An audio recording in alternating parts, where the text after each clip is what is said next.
Hello दोस्तों, आज की इस वीडियो में हम देखने वाले हैं एलआईसी के एसआईआईपी प्लान के बारे में। ये जो एसआईपी प्लान है एलआईसी का एसआईआईपी, ये इंपॉर्टेंट क्यों है? इंपॉर्टेंट इसलिए कि अभी भी बहुत सारे लोगों को लगता है कि एलआईसी में केवल कन्वेंशनल प्लान्स हैं, ठीक है। बट मैं आपको बता दूं कि एलआईसी के पास मार्केट से रिलेटेड प्लान्स भी हैं। उसी का एक प्लान है एसआईआईपी प्लान। तो जानते हैं पहले एसआईआईपी है क्या, इसकी फुल फॉर्म जानते हैं। तो एस का मतलब तो सिस्टमेटिक हो गया, आई से हो गया इन्वेस्टमेंट, सेकंड आई से हो गया इंश्योरेंस, और पी से हो गया प्लान, ठीक है। तो ये इसकी फुल फॉर्म है। इसका मतलब क्या हुआ, ये आपको इन्वेस्टमेंट तो दे रहा है, ठीक है, साथ में इंश्योरेंस का फायदा भी दे रहा है। तो एलआईसी के पास मार्केट से रिलेटेड प्लान्स भी हैं। इस प्लान को आगे जानने से पहले कि इसके अंदर है क्या, ये प्लान इतना इंपॉर्टेंट क्यों है, इस प्लान की क्या विशेषता है, वो जानने से पहले मैं आपको चाहूँगा कि आप न्यूज़पेपर की दो कटिंग देखिए, जिसमें इस प्लान के रिटर्न्स के बारे में दिखाया गया है। पहला क्या है, ये ग्रोथ फंड, ठीक है। अब ग्रोथ फंड क्या है, बॉन्ड फंड क्या है, ये सब चीज़ें बाद में इस वीडियो के दौरान आपको पता चलेगी। उससे इंपॉर्टेंट क्या है, आप देखें कि इसका रिटर्न कितना है, 18.7470, ठीक। इसके बाद में ये आज का है, और अगर आप ऑन द होल देखें, एब्सोल्यूट रिटर्न देखें तो 18.1 है, ठीक। अब ये आता है दूसरा बॉन्ड। ये सेम प्लान की बात कर रहा हूँ मैं, एसआईआईपी प्लान के अंदर भी। इस बॉन्ड फंड में जो इसका रिटर्न है आज का कितना है, एनएवी 31 जैन के अनुसार 11.7147, ठीक। तो ये एक रिटर्न्स की मैंने आपको झलक दिखाई है, वो इसलिए दिखाई है जिससे कि आपको मैं बता सकूं कि प्लान एक बेहतरीन रिटर्न देता है, साथ में एक बढ़िया इंश्योरेंस का कवर भी देता है, ठीक। अब देखते हैं आगे इस प्लान की कुछ इंपॉर्टेंट चीज़ें। तो सबसे पहले देखते हैं कि क्या देता है। इन्वेस्टमेंट तो हो गया, ठीक है। कैसे हो गया, अगर कोई प्लान आपको 18% का रिटर्न दे रहा है, ठीक है, आज की डेट के अनुसार, तो ये प्लान इन्वेस्टमेंट का हो गया है। अब मैं बता दूँ, इस प्लान ने 28% तक के रिटर्न दिए हैं, ठीक। इसके बाद में इसी प्लान में आपको इंश्योरेंस मिल रहा है, और ये नॉर्मल कंडीशन या कहूँ कि normal death and accidental death दोनों में कवर देता है, ठीक है। और ये नहीं कि सेम कवर देगा, नॉर्मल में जितना है उतना एक्सीडेंट में, ऐसा नहीं, एक्सीडेंट में आपको ज़्यादा मिलता है, ठीक है। अभी ये चीज़ मैं आपको एक कैलकुलेटर के थ्रू कैलकुलेट करके भी दिखाऊंगा कि आ, कितना नॉर्मल में देगा, कितना एक्सीडेंट में देगा, ठीक। तीसरी बात क्या है, ये मार्केट के अप डाउन से आपको बचाता है, अप डाउन से बचाता है। अब आप कहोगे कि मार्केट वाला प्लान है और मार्केट के अप डाउन से बचा रहा है, ये कुछ बात बची नहीं है, और यहाँ आएगा क्वेश्चन मार्क, ठीक है। अब इसकी डिटेलिंग अभी जस्ट इसके बाद पता चलेगी कि मैं ऐसा क्यों कह रहा हूँ। तीसरा फ़ायदा क्या है, चौथा फ़ायदा वो ये है कि प्लान का जो टेन्योर होगा, उसके एंड में आपकी जितनी भी वैल्यू होगी वो तो आपको मिलेगी ही मिलेगी। साथ में जो हमने मतलब कि एलआईसी ने रिस्क कवर के तौर पे आपसे पैसा लिया है, ठीक है, अमाउंट लिया है, वो हम कर देते हैं रिफंड। रिफंड, ये जो पैसा है, ये जो जितना भी चार्जेस आपसे लिया गया है इंश्योरेंस का कवर देने के लिए, वो एज ऐसे नहीं दिया कि आपके अकाउंट पैसे डाल दिया। इस अमाउंट का भी हम बनाएंगे एनएबी, ठीक है, उस पर्टिकुलर डेट की एनएबी बनाएंगे, और जो भी अमाउंट बनेगा वो हम आपको दे देंगे। तो इसका सीधा सा मतलब हुआ कि जो इंश्योरेंस है वो है फ्री। क्या है, फ्री, ठीक। ये बहुत इंपॉर्टेंट चीज़ है इस प्लान की, कि आपका इंश्योरेंस एक तरीके से फ्री है। मार्केट में रहते हुए भी आप मार्केट के अप एंड डाउन से बचे रहेंगे, साथ में एक बढ़िया रिटर्न तो आपको मिलेगा ही। अब इसके बाद पांचवी इंपॉर्टेंट चीज़ वो क्या है, कि अगर आप शेयर मार्केट में पैसे लगाते हो तो आपको पता है कि आप उसमें टैक्स में रिबेट्स नहीं ले सकते। मैच्योरिटी मिलेगी तो भी उसमें रिबेट्स जो टैक्स फ्री नहीं होता है। बट एलआईसी का जो प्लान है, इसमें आप टैक्स में रिबेट्स तो ले ही सकते हैं। तो 80C के तहत आप इसमें टैक्स में आप इनकम टैक्स भरते होगे ना, तो उसमें आप शो करके रिबेट्स ले सकते हैं, ठीक है। प्लस जब मैच्योरिटी होगी वो भी 1010D के अंडर में आएगी। तो मार्केट का फ़ायदा भी है, और टैक्स से भी बचा रहा है, और मैच्योरिटी में भी 1010D अप्लाई होता है, ठीक। तो ये इसके 5 बहुत बड़े और अच्छे फ़ायदे हैं, ठीक है। अब हम इस प्लान की जो डिटेलिंग है वो देखते हैं। मैंने आपको बोला ना कि मार्केट में रहते हुए आप मार्केट से बचे रहेंगे, ठीक। पहले हम ये देखेंगे, इसके बाद मैं आपको बताऊंगा कि कुछ लोग होते हैं जो सोचते हैं कि शेयर मार्केट में लगा हुआ पैसा है तो वो जुआ है, कि कभी डूब सकता है, कि कभी मर सकता है ना। तो इसी चीज़ को ध्यान में रखते हुए एलआईसी ने इसको एक स्पेशल तरीके डिज़ाइन किया है, तो मैं आपको वो भी बताऊंगा, ठीक। चलिए, अब हम देखते हैं इसके आगे। अब इस प्लान में जो एसआईपी प्लान है एलआईसी का, इसमें हम देंगे आपको 4 तरह के फंड जिसमें आप पैसे लगाओगे, ठीक है। फंड्स, पहला क्या है, ग्रोथ फंड है, जो मैंने आपको 18% वाला रिटर्न दिखाया था वो ग्रोथ फंड का था। दूसरा है बैलेंस्ड फंड, तीसरा है सिक्योर्ड फंड, और चौथा है बॉन्ड फंड। जब आप ये प्लान लेंगे ना, तो कस्टमर आपसे पूछेगा कि आपको कौन से फंड में पैसा लगाना है। ठीक है, सबसे ज़्यादा ग्रोथ होती है ग्रोथ फंड में, इसीलिए इसका नाम क्या है, ग्रोथ फंड है। और बॉन्ड फंड क्या है, ये इसका चौथा टाइप है और ये बिल्कुल रिस्क फ्री है। अब इस ग्रोथ फंड में क्या है, आपका पैसा एक टेंटेटिव बता रहा हूँ 85% तक, ठीक है, किस में लगता है, इक्विटी में, मतलब शेयर मार्केट में। ठीक है, इक्विटी में लगता है, प्लस जो आपका 15% फंड है वो और चीज़ों में लगता है। वहीं पे जो बॉन्ड फंड है इसमें आपका 0% पैसा लगेगा इक्विटी में, मतलब मार्केट्स में, शेयर मार्केट में। और 100% पैसा किस में लगेगा आपका, बॉन्ड्स में, गवर्नमेंट बॉन्ड्स होते हैं या मनी मार्केट्स में। ठीक है, इसमें इसमें पैसा लगता है और ये क्या होता है, टोटल रिस्क फ्री होता है, रिस्क फ्री होता है ये। तो इसलिए मैंने आपको बोला कि फंड शेयर मार्केट का यूज़ करते हुए, उसमें इन्वेस्टमेंट लेते हुए भी आप रिस्क से बच सकते हैं। अब आप क्या होगा कि आपने बोला कि ग्रोथ फंड में लगेगा, कि बैलेंस में लगेगा, सिक्का में लगेगा, बॉन्ड में, तो हम इसका फ़ायदा कैसे लेके, ये भी मैं भी बताऊंगा आपको। ठीक है, अब ये बैलेंस फंड है तो इसमें सब कुछ बैलेंस रहेगा। ठीक, कैसे, 50% पैसा लगेगा आपका इक्विटी में, प्लस 50% पैसा लगेगा आपका अदर इंस्ट्रूमेंट्स में, लाइक गवर्नमेंट सिक्योरिटीज़ हो गए, कॉर्पोरेट बॉन्ड्स हो गए, मनी मार्केट हो गया, तो इन सब में लगेगा और जो होता है रिस्क फ्री। ठीक है, कॉर्पोरेट बॉन्ड्स या मनी मार्केट या गवर्नमेंट सिक्योरिटीज़, ठीक है, इनमें पैसा लगता है। अब सिक्योर्ड फंड में क्या है कि आपका पैसा 85% लगेगा किसमें, कॉर्पोरेट बॉन्ड्स में लगेगा या मनी मार्केट में लगेगा, ठीक है, या गवर्नमेंट सिक्योरिटीज़ में लगेगा, प्लस एंड 15% जो आपका पैसा होगा, ये मैं आपको लगभग बता रहा हूँ, ठीक है, इसी के आसपास लगता है, ये लगता है आपका इक्विटी में, मतलब मार्केट में। ठीक, अब मैंने जैसे कि पहले बोला कि इसमें हम मार्केट का फ़ायदा लेते हुए रिस्क से भी बच सकते हैं, वो कैसे, और साथ में मैंने आपको बोला कि हम आपसे पूछेंगे कि आपको कौन से टाइप के फंड में लगाना है ना। तो ये दो बातें हो गई। ठीक, तो थोड़ी कॉन्ट्रेडिक्टरी लग रही हैं बट ये बिल्कुल साथ में जाती हैं। ठीक, अब इसको समझते हैं कैसे। मैंने साथ में आपको बोला कि मनी मार्केट, कॉर्पोरेट बॉन्ड्स हो गए या गवर्नमेंट सिक्योरिटीज़ हो गई थी, ये होती हैं रिस्क फ्री, क्योंकि जब ये लॉन्च होते हैं तो इनके रेट्स ऑलरेडी डिसाइड हो चुके होते हैं और इसमें कोई रिस्क नहीं होता। ठीक, और जो मार्केट होता है ये रोज़ फ्लक्चुएट करता है, ऊपर नीचे जाता है, तो इसमें रिस्क रहता है। ठीक है ना। अब इस चीज़ को कैसे बैलेंस करा है एलआईसी ने। अब देखिए, आपने माना फॉर एग्जांपल किसी ने कोई प्लान लिया हमारा एसआईपी में, ठीक, एग्जांपल ले लेते हैं। अब उसने ग्रोथ फंड में अपना पैसा लगा दिया, ठीक है। अब ग्रोथ फंड में तो लगा दिया, अब मानो कोविड वाला केस आ गया या कोई बड़ा इवेंट हो गया, ठीक है, जैसे कोई वॉर हो गई, कोई ग्लोबल इंपैक्ट आ गया जिससे मार्केट काफ़ी नीचे चला गया, तो हम उस पर्टिकुलर इंसान का जो पैसा है उस पैसे को हम बॉन्ड में शिफ्ट कर देते हैं, ठीक है, ट्रांसफ़र कर देते हैं। अब ये एक एग्जांपल समझिए, ज़रूरी नहीं कि हम बॉन्ड में करें, जैसा कस्टमर बोलेगा, जिस तरीके का बोलेगा कि बैलेंस में लगा दो, सिक्योर्ड में लगा दो, बॉन्ड में लगा दो, तो हम उसमें स्विच कर देते हैं। इसका मतलब समझिए, मानो किसी ने 1 लाख रुपए इन्वेस्ट किया एसआईपी प्लान में, ठीक है। अब इसकी बाकी डिटेलिंग मैं भी बाद में बताऊंगा, पहले कॉन्सेप्ट समझते हैं, ठीक है, कि कितने टाइम में लगाना होता है, मिनिमम क्या होता है, बहुत सारी चीज़ें भी बताऊंगा। पहले कॉन्सेप्ट देखिए, मानो किसी ने 1 लाख रुपए लगाया, ठीक, अब कुछ टाइम बाद इसका 1 लाख रुपए 3 लाख रुपए बन गया, ठीक है, ये ग्रोथ हो गई।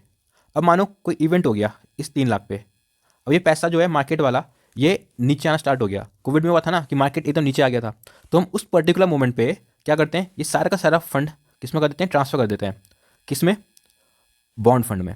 बॉन्ड क्यों कह रहा हूँ, क्योंकि इसमें मार्केट में एक पैसा नहीं लगता, एक पैसा नहीं लगेगा तो मार्केट के उतार चढ़ाव से ये बच जाएगा। तो अभी 3 लाख रुपये हो गए इसके बॉन्ड में, ठीक।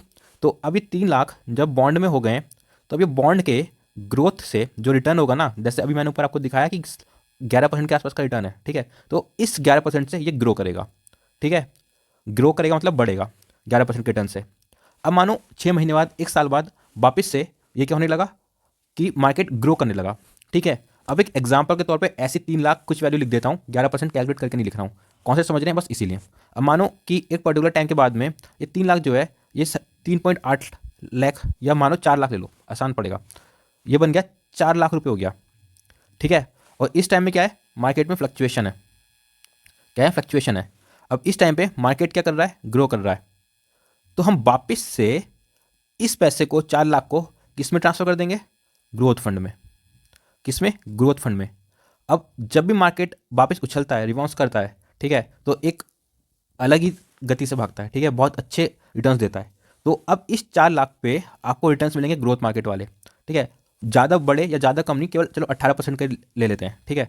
अब ये 4 लाख आपके किस पे ग्रो करेंगे, 18% पे, फॉर एग्जाम्पल, ठीक है, एग्जाम्पल तौर पे। अब ये 16 भी सकता है, 15 भी सकता है, 25 हो सकता है, 30 हो सकता है, कुछ भी हो सकता है, एग्जाम्पल तौर पर 18 ले रहा हूँ।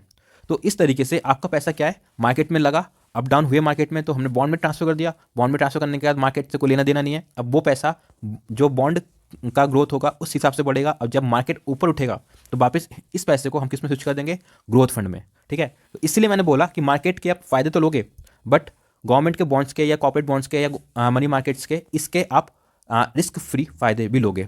तो एक ही टाइम पे ये प्लान आपको क्या दे रहा है, ये प्लान दे रहा है आपको investment plus security plus risk cover.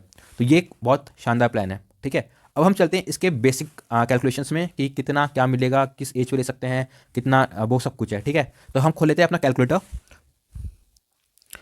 तो ये सामने आ गया, ठीक है। अब यहाँ पे पड़ेगा अपना नाम, अपना मतलब क्लाइंट का नाम, ठीक है। अभी डेजिग्नेशन है मिस्टर या मिशा, जो है आप वो चूज़ कर सकते हैं, ठीक। इसके बाद कितना रहा है, 10 टाइम समय शॉर्ट है। फिर यहाँ पे आपको डेट ऑफ बर्थ डालनी है, ठीक है, सीधे कैलकुलेट करके नहीं लिख देना, जो भी डेट ऑफ बर्थ है वो यहाँ पे नोट करना है। फिर यहाँ पे क्या डालना है, यहाँ पे टर्म आएगा कि कितने साल का प्लान देना है। प्लान जो है आपका 10 से लेके 25 साल तक का है, ठीक। अभी हमको कितने टर्म का प्लान देना है ये भी मैं आपको बताऊँगा। सालाना प्रीमियम जो है 40,000 रुपये मिनिमम, और महीने का है 4,000 रुपये, ठीक है, ये है महीने का, मंथ का, ठीक। अब NAV की वैल्यू जो है इनिशियल हम 10 रुपये मान के चलते हैं, ठीक है। अब ये ग्रोथ फंड है, ऐसे इसमें और फंड होते हैं, अभी वो भी दिखाऊंगा, ठीक। फिर ये एक्सपेक्टेड है कि मानो कि जैसे भी मैंने आपको दिखाया ना 18% चल रहा है, ये एक्सपेक्टेड है, ठीक है, फिक्स नहीं है, ऊपर नीचे होती है। तो हम 15 पे कैलकुलेट करके देखेंगे, ठीक। अब ये नीचे आ गया अपना ADB, एक्सीडेंटल डेथ बेनिफिट, ठीक। अब पूरी डिटेल इसमें डाल देते हैं, फिर इसको हम कैलकुलेट करते हैं। यहाँ पे थोड़ी स्क्रीन जो है वो चेंज हो गई है, ठीक है, बट आपको दिख रहा होगा। तो जैसे मैंने बताया था यहाँ पे सब कुछ आता है, अगर फीमेल है तो मिसिस या मिस, डॉक्टर एडवाइजर जो भी लिखना है वो देख लीजिएगा, एडवोकेट, ठीक है। यहाँ पे समय श्योर है 10 टाइम्स और 7 टाइम्स।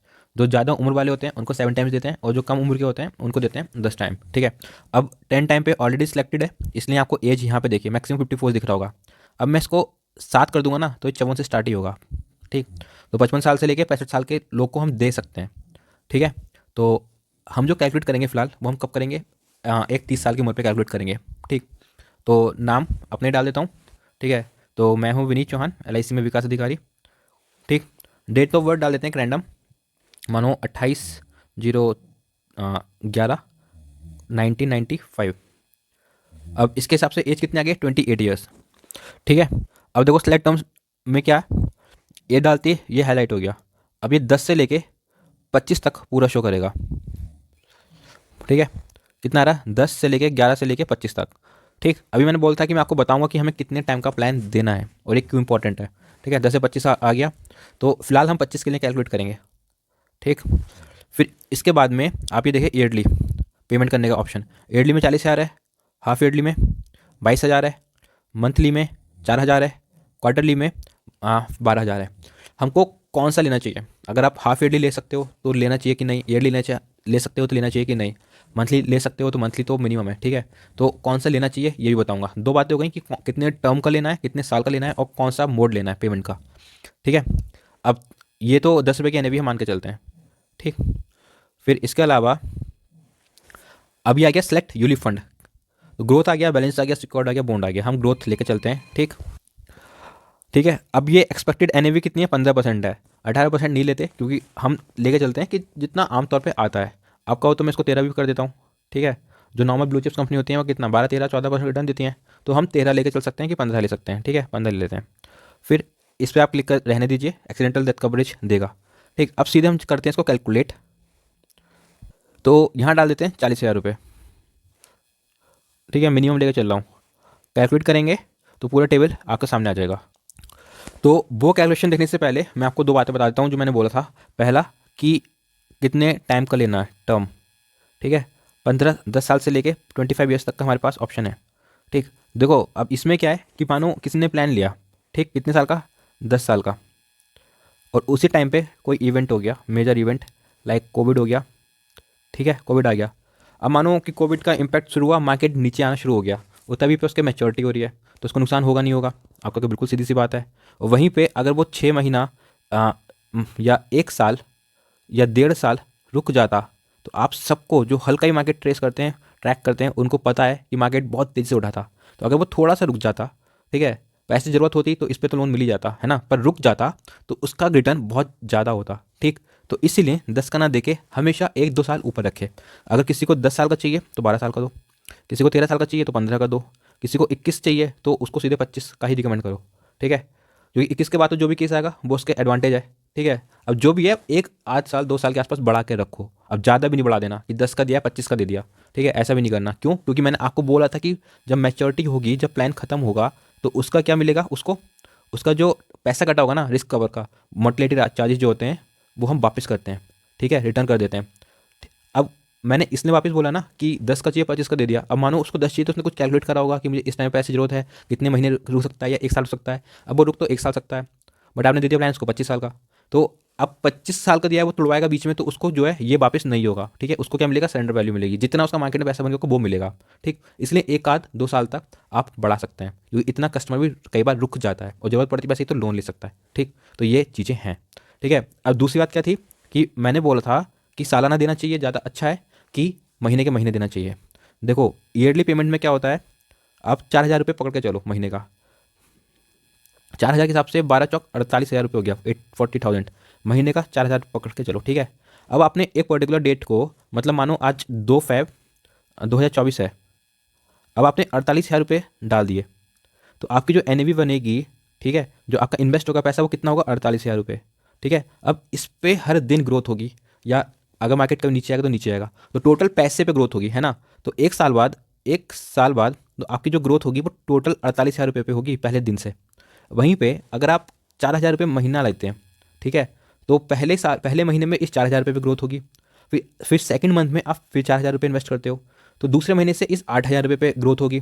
तो ऐसे करके जब 12 महीने हो जाएंगे, 12th मंथ हो जाएंगे, तब जाके आपके 48,000 रुपये टोटल LIC के पास आएंगे। फिर 1 साल बाद इस 48,000 रुपये की ग्रोथ होगी, इकट्ठे की बात कर रहा हूँ मैं। ठीक है, अब इसका मतलब नहीं है कि जो आपने ग्रोथ करी है उसकी कोई वैल्यू नहीं बची। देखो इसे थोड़ा और क्लियर करके समझो। मानो कि 4,000 रुपये इन्वेस्ट करें, एक महीने बाद ये 4,100 रुपये बन गए। ठीक है, 100 रुपये 4,100 रुपये हो गए। फिर अगले महीने फिर आपने 4,000 रुपये ऐड करे, तो फिर 4,100 रुपये ये हो गए, प्लस 4,000 रुपये ये हो गए, तो जो टोटल ग्रोथ होगी अगले महीने से वो 8,100 पे होगी। तो ऐसी हर महीने का काउंट होगा, बट ये फिर भी कम इससे रहेगा ही रहेगा। क्यों? जो आपको 1 साल में आपने पैसा दिया था वो पैसा आपने इकट्ठा दे दिया, अब इकट्ठा दे दिया तो डे 1 से ग्रोथ चालू होगी ना। तो एक बात ये है। ठीक है, दो इंपॉर्टेंट चीज़ें हैं, अगर आप मंथ का दे सकते हैं तो मंथ का, अगर आप ईयरली दे सकते हैं तो बेस्ट है वो। ठीक, चलिए अब चलते हैं अपने उस पर, जो कैलकुलेशन हमारी आई थी। ठीक है, अब देखो ये पूरा सामने आ गया है, अब हम इसको स्टडी कर लेते हैं। तो जैसा कि देख पा रहे हो SIP प्लान है। ठीक है, अब ये कस्टमर का नाम है, ये एज हो गई, फोटो वोटो छोड़ो। ठीक, हमने 40,000 रुपये डाला था ईयरली, तो 40,000 रुपये आ गया। ठीक है, GST इसमें कुछ लगता नहीं है, मार्केट वाला प्लान इसीलिए। तो टोटल कितना पैसा आपका लगा, टोटल जो आपको देना है वो कितना है? 40,000 रुपये। अगले साल से भी पैसा उतना ही है। नॉर्मली क्या होता है, GST क्या होता है, आधी हो जाती है। जो LIC के नॉर्मल प्लान है ना, उसमें जो आपकी किस्त होती है वो 2.5% से कम हो जाती है। ठीक है, तो इसमें ऐसा कुछ है नहीं, GST है नहीं तो कम क्या होगी, तो इसलिए 40,000 रुपये। ठीक, अब ये आप देख पा रहे हो यहाँ लिखा है कि YLIC। ठीक है, तो सरकारी कंपनी पहली बात तो ये। ठीक है, और इकलौती सरकारी कंपनी है। SBI लाइफ के साथ में SBI का नाम है, बट वो सरकारी नहीं है। ठीक है, सॉवरेन गारंटी है, जैसे सरकार बैंक नोट को बोलती है ना कि हम धारक को पैसे देने का वादा करते हैं, वैसे सॉवरेन वारंटी है कि कल कुछ भी हो जाता है तो सरकार आपको पैसा देगी। ठीक है, क्लेम सेटलमेंट रेशियो बहुत अच्छा है। ठीक है, अब ट्रस्टेड कंपनी तो है ही। अब ये इसके ना कुछ फीचर्स हैं SIP के, जिसमें से मैंने बहुत सारे आपको बता चुका हूँ। ठीक, अब जो मेन है वो एक ये है कि टैक्स बेनिफिट्स हैं 80C और 1020 दोनों में। ठीक है, ग्रोथ तो है ही, रिफंड जो है फ्लेक्सिबल है। ठीक है, इस ये सब इसके वो हैं क्या फ़ायदे। अब ये दिखा रहा है कि सेंसेक्स जो है वो कैसे मूव करता है। ठीक है, मैंने अभी बोला था आपको कि बहुत सारे लोग डरते हैं कि मार्केट है टूट जाएगा तो क्या होगा। ठीक है, बहुत सारी बातें हैं। अब देखो ये आपको दिखा रहा है जैन 80 से, है ना। अब देखो जैन 80 में ये कहाँ था, यहाँ था। ठीक, अब जनवरी 2019 में और 20 में जब कोविड आया था तो ये कितना आ गया था, यहाँ पे आ गया था लमसम इतना। ठीक है, अब उसके बाद में वापस रिकॉयल करा ना लमसम 4400 के आसपास। अब मैं आज की डेट का बता रहा हूँ कि मार्केट कितना है। ठीक है, देखो आज की डेट के हिसाब से मार्केट है 21,697.45 निफ्टी 50, और बैंक की बात करूँ तो है 461,88.65। अब देख लो मार्केट कहाँ पहुँच गया, कहाँ था और कहाँ पहुँच गया। अगर आप 2000 इसकी बात भी करो ना, 19 की भी, ठीक है, तो ये ऑलमोस्ट कहाँ पे है। देखो एक बेसिक आइडिया दे रहा हूँ आपको कहाँ पे है। लमसम इस वाली लाइन के जस्ट हल्का सा नीचे है ना, और ये वाली जो लाइन है 3,000 है, तो मान के चलो 3,000 के आसपास था। आ, ठीक है, 30,000 के आसपास था, बट आज कहाँ है ये। ठीक है, तो आज की डेट में कितना है, ये है 71,645। ठीक है, 30,000 से 71,000, दुगने से भी ज़्यादा। ये निफ्टी 50 है, ठीक है, इससे कंफ्यूज मत करना। ठीक है, निफ्टी 50 मतलब होता है टॉप 50 कंपनीज। ठीक है, तो अगर मैं इसको हटा भी दूँ, अगर टोटल बात करूँ मार्केट की, तो जहाँ 30,000 रुपये था, ठीक है, वो अब कितना है, 71,000 रुपये। तो हमेशा मार्केट ऊपर ही ग्रो करता है, जैसे देश ग्रो करता है वैसे वैसे मार्केट भी ग्रो करता है। तो मार्केट में लगाओ पैसा, लॉन्ग टर्म में फ़ायदा ही करता है। ठीक है, चलिए आगे नीचे देखते हैं। अब मैंने आपको बोलता कि 4 तरह के फंड होते हैं आपके। ठीक है, तो ये ग्रोथ फंड है, ठीक, ये बैलेंस है, ये बॉन्ड है, ये सिक्योर्ड है। अब एक चीज़ देखिए कि ग्रोथ फंड में जो आपका मेजर पैसा लगा है इन्वेस्टमेंट, 80% तक उसमें लगा है, किसमें, इक्विटी में। थोड़ा एज पे डिपेंड करता है कि हम किसको क्या देते हैं। ठीक है, 80% तक। अब बॉन्ड में नील है, एक भी पैसा आपका मार्केट में नहीं लगा, सारा पैसा आपका कहाँ लगा हुआ है, गवर्नमेंट सिक्योरिटीज़ में। ठीक है, ये सेफ होता है, वॉलेटाइल नहीं होता। तो ये कहानी वही है। अब हम देखेंगे कि ये प्लान कितना कवर दे रहा है। ठीक, 28 साल का इंसान है जिसने इन्वेस्ट करा है 40,000 रुपये। ठीक है, तो ये चार्जेस हैं जो लगेंगे। ठीक, इसके अलावा 10 रुपये की एन है। अगर आप चार्जेस की बात करें तो बहुत ज़्यादा नहीं है। ठीक है, इसमें क्या है, आपको इंश्योरेंस भी दे रहे हैं हम। ठीक, और आपसे कोई बाकी जो आपके बहुत सारे कंपनीज़ हैं वो आपसे क्वार्टरली पैसा लेते हैं अपने ऐप को या अपने पोर्टल को अपडेट करने का, वो आपसे कुछ नहीं ले रहे हैं। साथ में फ़ंड को मैनेजर का जो चार्जेस होते हैं वो सब चीज़ इसमें है। तो ये जो एल का एस प्लान है बहुत मार्जिनल, हल्का सा ऊपर है। ठीक है, हल्का सा ऊपर तो हो गई क्योंकि हम इंश्योरेंस भी दे रहे हैं ना। ठीक, अब मानो ये 40 साल का व्यक्ति है, 28 साल का व्यक्ति है, 40,000 रुपये लगाए, 10 रुपये की एन है, तो अब नॉर्मल कवरेज का कितना हो गया, 4 लाख का। ठीक, इसका 10 गुना होता है। ठीक है, एक्सीडेंटल कवरेज कितना हो गया, 8 लाख रुपये का। अगर इस व्यक्ति को 28 की उम्र में कुछ हो गया, ठीक है, इसने किस्त भरी है, उसको कुछ हो गया, तो अगर एक्सीडेंट होगा तो 8 लाख रुपये देंगे, जबकि इसने पैसे कितने दिए, 4,000 रुपये। और नॉर्मल डेथ हुई तो कितने देंगे, 4,000 रुपये। अब आप एक चीज़ देख पा रहे हो, ये है लॉक इन पीरियड, है ना, लॉक इन। अब सरकार का नियम है कि आप अपने फंड को 5 साल से पहले नहीं निकाल सकते, इसलिए ये लॉक इन पीरियड है। ठीक है, इसमें आप ऐसे नहीं निकाल सकते हैं। ठीक, अब इसके बाद में देखिए, जो 29 साल में ये एन 10 की जो थी होगी 11.5 रुपये। ठीक है, अब डेथ कवरेज ये सेम रहेगा। क्यों, अभी तक जो एन की वैल्यू है उससे ज़्यादा, सबसे ज़्यादा 80,000 रुपये है। अब नॉर्मल में कितना है, 40। एल का नियम है कि आपकी एन ज़्यादा होगी तो एन का पैसा मिलेगा, नॉर्मल कवरेज ज़्यादा होगा तो वो मिलेगा, जो भी चीज़ सबसे ज़्यादा होगी वो आपको मिलेगा। ठीक है, नॉर्मल डेथ वाले में नॉर्मल में मिलेगा, एक्सीडेंट में एक्सीडेंटल मिलेगा। अब जब ये इंसान 35 साल का हो गया, 35 ईयर्स का हो गया,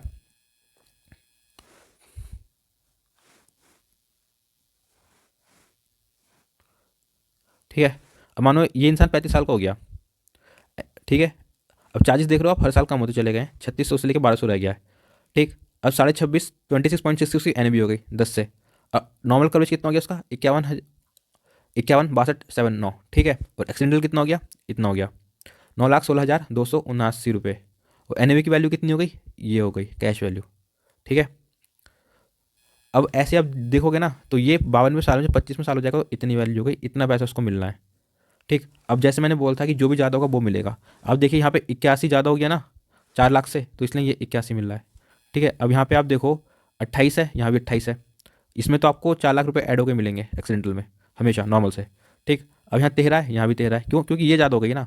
जब एन भी ज़्यादा हो जाएगी तो आपको एन भी मिलेगी। ठीक, और जब क्या, वो ज़्यादा हो जाएगा नॉर्मल तो नॉर्मल मिलेगा, एक्सीडेंटल में एक्सीडेंट ज़्यादा मिलेगा। अब आप एक चीज़ देख रहे होगे, यहाँ पे जब मैच्योर हो गई पूरी तो 81 लाख रुपये मिलने थे। ठीक है, 57,000 वो, बट मानो मैच्योरिटी से पहले 52 साल का तो हो गया, बट मैच्योरिटी से पहले एक्सीडेंट हो जाता है तो 81 तो मिलने थे, बट एक्सीडेंटल का 4 लाख और मिलेगा, तो 81 + 4 85, तो इतना पैसा मिलेगा।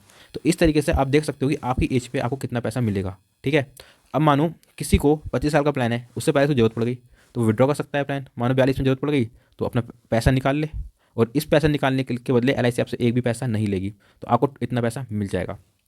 इस चीज़ के साथ में आप एक चीज़ देखिए, यहाँ पे लिखा है गारंटीड एडिशन। इसका मतलब क्या है, एल आपको गारंटीड अपनी तरफ से पैसे जोड़ के दे रही है, 5वें साल पे, 10वें साल पे, 15वें साल पे, 20वें साल पे, 25वें साल पे अपनी तरफ से पैसे जोड़ के देगी। अब 5वें साल पे 2,000 रुपये दे रही है, ठीक है, और 10वें साल पे 4,000 रुपये, फिर 6,000 रुपये, फिर 8,000 रुपये, फिर 10,000 रुपये। अब ये देने का तरीका क्या है, देने का तरीका सिंपल सा है कि जो सम एश्योर्ड है ना हमारा, सम एश्योर्ड, ये कैलकुलेशन इसके ऊपर की गई हैं। 5वें साल पे 5% देगी सम एश्योर्ड का, 10वें साल पे 10% देगी, फिर 15 साल पे 15, 20 पे 20 और 25 पे 25%। ये नॉर्मल सी कैलकुलेशन है। ठीक है, तो यही लिखा हुआ है। तो आप देख सकते हो ये एक प्लान है जो LIC का है, SIP प्लान। ठीक, तो इस प्लान के लास्ट में आपको वापस से इसके बारे में बता देता हूँ कि इन्वेस्टमेंट तो दे रहा है बट एक्सीडेंटल कवरेज और नॉर्मल कवरेज भी दे रहा है। ठीक है, जिस टाइम पे जो भी सबसे ज़्यादा वैल्यू होगी वो आपको मिलेगी, आपके मैच्योरिटी पे होने पर आपकी जो वैल्यू है वो तो मिलेगी मिलेगी, साथ में जो हमने आपका चार्जेस काटा है एक्सीडेंट कवरेज और नॉर्मल कवरेज देने पे वो भी LIC आपको वापस करके देगी। ठीक है, लॉन्ग टर्म में ग्रोथ बहुत बढ़िया मिलती है, आज की डेट में 18% है। मार्केट ऊपर जाएगा तो ग्रोथ में रहेगा आपका पैसा, और मार्केट नीचे आएगा तो आपका पैसा हम बॉन्ड ग्रोथ फंड से शिफ्ट करके बॉन्ड फंड में कर देंगे, और ये आपकी सहमति के साथ ही होगा। ठीक है, और ये जो सुविधा है ये साल में 4 बार फ्री है। ठीक है, उसके बाद 100 रुपये लेते हैं, बट हार्डली इस्तेमाल करने की जरूरत पड़ती है 1 साल के अंदर। ठीक है, तो 100 रुपये तो केवल कहने के हैं, क्योंकि 2019 के बाद से अगर आप देखोगे तो मार्केट एक ड्रास्टिक नीचे नहीं आया है। ठीक है, अगर आएगा भी, किसी का प्लान आगे तक है तो उसको तो तब भी स्विच करने की जरूरत नहीं है, क्योंकि वो अल्टीमेटली बढ़ना है। किसी को उसी दौरान अगर पैसा निकलने वाला है उसका या मैच्योरिटी होने वाली है तो उस चीज़ के बारे में विचार किया जाएगा। ठीक है, LIC की पूरी टीम बैठी हुई है, वो उसके अकॉर्डिंग जो होता है वो हमको बताती है, हम आपको बताएंगे, या आपकी समझ है आप ज़्यादा अच्छा जान जाएंगे आने वाले टाइम में तो आप खुद भी ये काम कर सकते हैं। ठीक है, तो मोटा मोटा ये है कि इन्वेस्टमेंट दे ही रही है बट आपको मार्केट के फ़ायदे के साथ में इंश्योरेंस का कवर भी दे रही है। तो ये LIC का एक बेहतरीन प्लान है। अगर आपको इस प्लान के बारे में या किसी भी चीज़ के बारे में कोई और जानकारी चाहिए हो तो आप हमें इस नंबर पर व्हाट्सएप कर सकते हैं। ठीक है, तो अब मिलेंगे अगली वीडियो में, तब तक जय हिंद, और LIC का बीमा लीजिए और भारत की इकलौती सरकारी कंपनी के साथ जुड़िए और अपना और अपने बच्चों का, अपने घर वालों का भविष्य सेव कीजिए। ठीक है।